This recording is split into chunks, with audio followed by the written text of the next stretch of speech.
भगवान जी का संदेश चैनल में आपका स्वागत है। अगर आपको वीडियो पसंद आए तो कृपया सब्सक्राइब और लाइक करें। संदेश को पूरा सुनना और बीच में मत छोड़कर जाना। मेरे प्रिय बच्चे, क्या तुम्हें पता है वो समय आ गया है जब तुम इतिहास रचने वाले हो।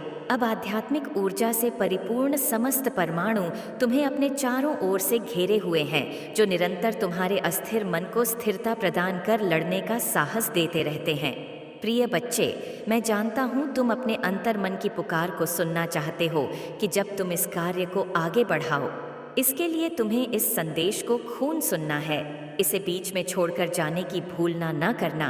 मैं तुम्हें बताना चाहता हूँ कि तुम अब क्या करने वाले हो। तुम इस स्थूल जगत में देख नहीं सकते हो, या वह जिनसे तुम्हारा यह मन, तुम्हारी यह बुद्धि, यह चित्त परिचित नहीं है। तुम यहाँ पर लाए गए हो।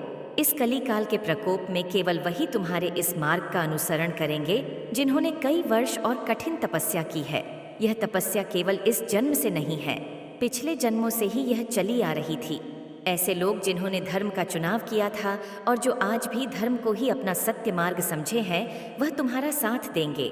जैसे अग्नि सूखी घास को लेती है, जिस प्रकार से एक उसी प्रकार से तुम्हारे लक्ष्य ने भी, तुम्हारे आत्म उद्देश्य ने भी तुम्हें ढूंढ लिया है। जिसे पाने के लिए तुम्हारा मन निरंतर उफाने मार रहा था, वो तुम्हें प्राप्त होने वाला है। तुम इतिहास रचने के बहुत ही करीब आ गए हो। निरंतर तुम्हें संकेत मिलते रहेंगे, तुम वहां पहुंचने वाले हो। अब तुम्हारे समक्ष ऐसे दृश्य, ऐसे सत्य और ऐसे चेहरे सामने आएंगे जो तुम्हें विचलित कर सकते हैं, लेकिन फिर भी तुम्हारे भीतर वह साहस होगा जो तुम्हें उनसे लड़ने की शक्ति, उनका सामना करने की पूरी शक्ति प्रदान करेगा। मेरे प्रिय, मैं अधर्म का विस्तार नहीं होने दूंगा, और वो शक्तियाँ जो निरंतर अधर्म का विस्तार करना चाहती है, जो नकारात्मकता को फैलाना चाहती है, जो आध्यात्मिक के मार्ग में चल रहे लोगों को सनाश कर देना चाहती है, मैं उन्हें जीतने नहीं दूंगा। मैं तो उसे ही विजय तिलक सजाऊंगा जो अध्यात्म के मार्ग का चुनाव कर अपने जीवन को प्रगति की ओर ले जाना चाहता है। संसार में लोगों के भीतर अहंकार और आवेग बढ़ता चला जा रहा है। ऐसे क्षण में तुम्हारे मन में यह प्रश्न उठ सकता है कि तुम एक साधारण व्यक्ति हो। आखिर ब्रह्मांड ने तुम्हारा चयन क्यों किया है, और आखिर इसमें तुम्हें क्या लाभ है? क्या तुम्हें जीवन भर पीड़ा उठानी पड़ेगी, या तुम इससे भी बाहर आ जाओगे? प्रिय बच्चे, तुम्हें झांत नहीं, लेकिन जो साधारण शरीर अभी तुम धारण किए हो, उसका जल, उसका प्रादुर्भाव इस लोक में कभी हुआ ही नहीं था। वो तो सदा से ही, अनंत काल से ही तुम में विराजमान थी, इस संसार में विराजमान थी। खुशियां फैलाने वाली यह दिव्य आत्मा तुम्हारे शरीर में आई है। इसके पीछे का एक कारण है, तुम्हें उस कारण को समझना है, और मैं तुम्हारे उसी कारण को स्पष्ट करने आया हूँ। समय बदलता है, दुनिया बदलती है, सब कुछ बदल देती है, लेकिन बार बार तुम्हारी वही आत्मा नए समय काल में नया शरीर धारण करके आती है। तुम ईश्वर के ही अंश हो, तुम अभिन्न हो, तुम अलग नहीं हो। तुम अपने पूर्व कर्मों को नहीं जानते, लेकिन मैं जानता हूँ कि धर्म का विस्तार करने में तुमने कितनी सहायता प्रदान की है, कि धर्म के प्रतिपादक बनके तुम कितना आगे आ जाना चाहते थे। धर्म की मसाल लेकर ही तुमने अपनी सभी जन्मों में अपना जीवन जिया है। लेकिन कुछ लोग ऐसे थे जो अधर्म का विस्तार करना चाहते थे कि तुम कभी जीत ना पाओ। जैसे एक ही सिक्के के दो पहलू होते हैं, एक सकारात्मक, एक नकारात्मक, एक धार्मिक, एक अधार्वा जीवन में संघर्ष के क्षण गल रहते हैं। वो तुम्हारे जीवन में विपत्तियों का पहाड़ बनाते रहते हैं, लेकिन सारे पहाड़ों को काट देने वाले वो चट्टान हो तुम उस चट्टान से निर्मित वो हथियार हो जो अपने मार्ग में आ रहे अधर्म के भीषण से भीषण चट्टान को, भीषण से भीषण पहाड़ को भी तोड़ने की क्षमता रखते हो। तुम कभी न मरने वाले शरीर, कभी न खत्म होने वाले समय और कभी न खत्म होने वाले आनंद के सृजन करता हो। तुम स्वयं ही परम चित्त आनंद में विलीन होने वाली दिव्या हो। तो मेरे प्रिय, तुम भयभीत ना हो। तुम अब प्रगति की उस मार्ग पर आगे बढ़ो जिस मार्ग पर तुम्हें पीछे धकेलने वाला कोई नहीं होगा। तुम्हारी प्रगति, तुम्हारे उत्थान को देखकर जलन की अग्नि में तप उठेंगे। अब उनके पास कोई मार्ग शेष न होगा, और तुम इतनी ऊंचाई पर रहोगे कि उनकी आवाज भी तुम तक न पहुंचेगी। तुम उस ऊंचाई पर रहोगे कि वह यदि तुम्हें गालियां देंगे तो भी तुम्हें सुनाई नहीं पड़ेगा, वह यदि तुम्हारी तारीफ करेंगे तो भी तुम्हें सुनाई नहीं पड़ेगा। तुम केवल और केवल परमात्मा की शरण का जीवन होगा। तुम अब उस ऊंचाई को प्राप्त करने वाले हो। तुम्हें अपने भीतर किसी भी प्रकार के अहंकार को पनपने नहीं देना है। तुम्हारे भीतर जो भी मानवीय चिंताओं का बोझ है उसे त्याग दो। लगाव, मोह और प्रेम तीनों अलग अलग बातें हैं। तीनों को एक समझने की भूल तुम कभी भी ना करो। मेरे बच्चे, जिसे तुम प्रेम समझ रहे हो, वास्तविकता में वह प्रेम है ही नहीं। वह तो केवल मोह का मुखापने हुए एक प्रकार का लगाव है। वो प्रेम की चादर ओढ़े हुए एक प्रकार का मोह ही है। वो मोह के अतिरिक्त कुछ भी नहीं है। तुम्हें समझना होगा कि तुम्हारे लिए कौन अनजान है, कौन है जिन्हें तुम अपना कह सकते हो। कुछ लोग ऐसे होते हैं जो मित्रता का मुखौटा पहने हुए होते हैं, जो तुम्हारे सामने मीठी मठी बातें बोलते हैं, लेकिन तुम्हारे पीठ पीछे लोगों से तुम्हारी ही बुराइयां करते हैं। जो तुम्हारे पीठ पीछे तुम्हारे ही खिलाफ षड्यंत्र रचा करते हैं, वह जो तुम्हारे बारे में नकारात्मकता फैलाते हैं, वह जो नहीं चाहते कि तुम जीवन में कभी भी प्रगति करो, वह तुम्हारे आसपास ही है। तुम्हें उन सांपों को ढूंढना है, तुम्हें उन असलियत को समझना है, वरना यह कब तुम्हें डस लेंगे, तुम यह समझ भी ना पाओगे। मेरे बच्चे, बहुत जल्द किसी पर विश्वास कर लेना कभी भी अच्छा नहीं होता। जब तुम बहुत जल्द किसी पर विश्वास कर लेते हो, बिना तर्क वितर्क किए, बिना दिमाग लगाए, बिना तार्किक अर्थों में उसे सोचे हुए, तो वहां तुम्हें धोखा मिलने की संभावना बिल्कुल ही बढ़ जाती है। मैं नहीं चाहता कि तुम्हारा दिल टूटे, मैं नहीं चाहता कि तुम जरा भी चिंता में आओ। तुम्हें समझना होगा अपने पराये के भेद को। कौन तुम्हारे लिए महत्वपूर्ण है, क्या तुम्हारे लिए अनिवार्य है, किन से मिलना जुलना तुम्हारे लिए सही है, यह तुम्हें समझना होगा। मेरे बच्चे, अपने उन महत्वपूर्ण लोगों की एक सूची बनाओ, उनकी सूची बनाओ जो तुम्हारे लिए आवश्यक है, साथ उनकी भी सूची बनाओ जो तुम्हारे लिए बिल्कुल भी आवश्यक नहीं है। और जो लोग तुम्हारे लिए बिल्कुल भी आवश्यक नहीं है, उनसे किसी भी प्रकार का संबंध साधने की आवश्यकता नहीं है, लेकिन उनसे संपर्क साधने की, उनके संपर्क में आने की, उनकी बातों को महत्व देने की या उनके लिए कोई कार्य करने की आवश्यकता नहीं है। तुम लोगों से घुलो मिलो, लोगों से संपर्क बनाओ, किंतु किसे अपना मानना है, किसे अपना नहीं मानना है, इस बात के लिए पूरी तरह से अस्पष्ट रहो, पूरी तरह से अस्पष्ट रहो। उन लोगों के लिए जो तुमसे प्रेम करते हैं, पूरी तरह से अस्पष्ट रहो। उन लोगों के लिए जिनसे तुम प्रेम करते हो, उन्हें प्राथमिकता दो, उनके छोटे मोटे गलतियों को नज़रअंदाज करो।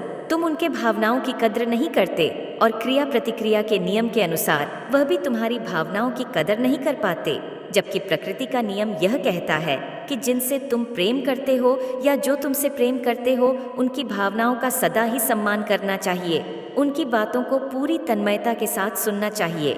यदि उनकी बातें तुम्हारे कानों को अच्छी न लग रही हो, उस परिस्थिति में भी तुम्हें संयम धारण करके उनको समझाना चाहिए, उनकी बातों को समझना चाहिए।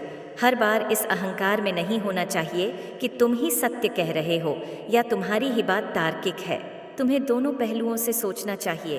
प्रकृति इसी नियम के आधार पर चलता है, लेकिन आज की परिस्थिति में वो लोग जिनसे तुम्हारा विशेष संबंध नहीं है, तुम उन्हें झूठा सम्मान प्रदान करते हो। तुम उनकी बातों को तो सुनते हो, उनकी बातों को महत्व भी देते हो, तुम उनकी बातों को पूर्ण नहीं सुनते हो, तुम उनकी बातों को महत्व नहीं देते हो। यह अलग बात है कि उन पर कोई मुसीबत आ जाए तो तुम सर्वप्रथम उनका सहारा बनोगे। तुम्हारी प्राथमिकता में सर्वप्रथम वही लोग होंगे, लेकिन क्या तुम मुसीबत आने का ही इंतज़ार कर रहे हो? क्या तुम मुसीबत आने की ही प्रतीक्षा में बैठे हो? मेरे बच्चे, विचार करो कि कहाँ खोट हो रही है। विचार करो कि ऐसी कौन सी गलतियाँ हैं जो तुम्हारे प्रेम संबंधों को, जो तुम्हारे परिवार के साथ तुम्हारे संबंधों को आगे नहीं बढ़ने दे रही है, जो तुम्हें रोके हुए हैं, जो तुम्हें प्रगतिशील नहीं होने दे रही है। कहीं यह कमी तुम्हारे ही विचारों से तो नहीं उत्पन्न हो रही है, कहीं यह कमी तुम्हारी ही मानसिकता से तो नहीं उत्पन्न हो रही है, कहीं इस कमी का प्रादुर्भाव तुम्हारे विचारों में तुम एक सहजीवन की कल्पना करते हो। मैं जानता हूँ अब तक तुम्हें प्राप्त हो जानी चाहिए थी, जबकि तुम इसके लिए पूरी तरह से योग्य हो, जबकि तुम एक दिव्य आत्मा हो, जबकि तुम पूर्णता से भरे हुए हो। तुम्हारे मन में किसी के प्रति भेद नहीं है, तुम्हारे मन में किसी के प्रति द्वेष नहीं है, तुम्हारे मन में किसी के लिए भी रर्ष बिल्कुल भी नहीं है। तुमने इसका सदा सदा के लिए नाश कर दिया है कि तुम्हारा जीवन पुष्प की भांति खिल नहीं पा रहा। फिर ऐसा क्या है कि तुम्हारा जीवन एक चक्र में फंस गया है? ऐसा क्या है कि तुम भावंड के गर्द में फंसते ही चले जा रहे हो? विचार करो कि वह कौन सी कमियां हैं। कहीं तुम अपने भीतर बदलाव करने में असम रहे हो। इसका विचार करो। तुम्हें जीत दिला ही दूंगा, मैं पुष्प की भांति तुम्हें खिला ही दूंगा, मैं तुम्हारे नाम को चारों ओर फैला दूंगा, मैं तुम्हारे यश का गान सबके बीच करा दूंगा। लेकिन क्या तुम इसमें मेरा साथ दोगे? क्या तुम अपना हाथ बढ़ाकर मुझे चीज़ों को तेज़ी से करने में मेरी सहायता प्रदान करोगे? क्या तुम मेरे अंश के रूप में स्वयं की प्रगति का विचार करोगे? तुम्हें इसका विचार करना है, अपनी सोच को बढ़ाओ, अपने भीतर पनप रहे तुम्हें ही करना होगा। मैं तुम्हें जीत दिला दूंगा, लेकिन क्या इस जीत को पचाने में सक्षम रहोगे? तुम क्या उस जीत को अपने मन मस्तिष्क में धारण करके उसकी शिरोमणि बनाकर उसका मुकुट पहनने को तैयार हो? क्या तुम स्वयं से तैयार हो विजेता लख लगाने को? क्या तुम पहाड़ों की उस ऊंचाई तक पहुंचने को तैयार हो जहां से कोई तुम्हारे पैर खींचकर तुम्हें नीचे ना गिरा सके? अब वह समय आ गया है कि तुम्हें जीत मिलनी चाहिए और निश्चित तौर पर मंजिल तक पहुंचने से रोक रहे हैं। प्रिय बच्चे, अब तुम जबकि जीत को हासिल करने वाले हो तो तुम्हें कुछ बातों का विशेष ध्यान रखना होगा। सर्वप्रथम तुम्हें यह सोचना होगा कि बड़ी जीत के साथ बड़ी जिम्मेदारी भी आती है। उसे हर किसी की बातों पर प्रतिक्रिया नहीं देनी चाहिए। इस जीत में तुम्हें बहुत से ऐसे लोग मिलेंगे जो तुम्हारी प्रशंसा करेंगे और बहुत से ऐसे भी लोग मिलेंगे जो तुम्हारी आलोचना करेंगे, तुम्हारी निंदा करेंगे, जो सदा ही तुम्हें कटु वचन बोलेंगे। तुम्हारे बार बार यह साबित करने की झंझट में नहीं पड़ना है कि तुम सही हो और तुम सदा ही सत्य का साथ देते हो। सत्यता को साबित करने के लिए कोई जोर नहीं लगाया। उन्होंने वास्तविक रूप से अपनी बात रख दी जिसे सत्य मानने का शौक था। उन्होंने उनकी बात को सत्य माना और जिसे सत्य मानने का शौक नहीं था, जो केवल आलोचना के दूतक रहे हैं, वह सदा ही उनकी आलोचना करते आए हैं। इस संसार में बहुत से बौद्धिक मनुष्यों को जहर पिला दिया गया, बहुत से बौद्धिक मनुष्यों से उनकी यस्म पर सवाल उठाया गया और बहुत से बुद्ध पुरुषों को इस संसार ने स्वीकारा ही नहीं। किंतु तुम्हें समझना है कि तुम्हें क्या सफाई देनी है। क्या तुम्हें अपनी सत्यता को लोगों के समक्ष प्रस्तुत करना है या फिर अपना कार्य कर कर प्रगति को प्राप्त करना है? मेरे बच्चे, इसका विचार तुम्हें ही करना है, क्योंकि अंत तुम्हारी जीत होकर ही रहेगी। यदि नहीं भी हो तो अपनी शक्ति को स्वीकार कर लो और फिर मैं तुम्हें वह शक्ति अवश्य प्रदान करूंगा कि तुम जल्द ही उसे प्राप्त करने के पूरी तरह से योग्य बन जाओगे। और दूसरा प्रश्न यह कि क्या तुम्हें सबकी बातों पर प्रतिक्रिया देनी है? जब जीत तुम्हें मिल ही रही है तो फिर यह व्यर्थ की झांझ में क्यों पड़ना है? क्यों किसी को कुछ साबित करना है? क्यों किसी की नज़र में अच्छा या बुरा बनना है? क्यों किसी की प्रशंसा से खुशियों के डोर बांधने हैं और किसी की निंदा से अपमान का बोझ सहना है? तुम्हें इन बातों का विर नहीं करना है और केवल अपने जीवन का विचार करना है। तुम प्रगति के मार्ग पर आ चले हो, तुम जीत के मार्ग पर आ चले हो। जब से तुमने आध्यात्मिक मार्ग का अनुसरण किया है, तुम आगे ही बढ़ रहे हो। शायद यह तुम्हें दिखाई ना दे, तुम इसकी गहराई को भांप ना सको, तुम ना समझ पाओ कि तुमने क्या चुनाव किया है, कि तुमने वास्तविक मार्ग का चुनाव किया है, तुमने सत्य के मार्ग का चुनाव किया है। और जब मनुष्य के जीवन में सत्य घुलता है, मनुष्य के जीवन में अध्यात्म घुलता है, उस अमृत को पी रहे हो। तुम भी सकारात्मकता के इस अमृत को अपने मन मस्तिष्क में उतार रहे हो। मेरे बच्चे, तुम जीत को अपने जीवन में पा रहे हो और यह जीत बहुत ही जल्द तुम्हें दिखाई भी देने लगेगी।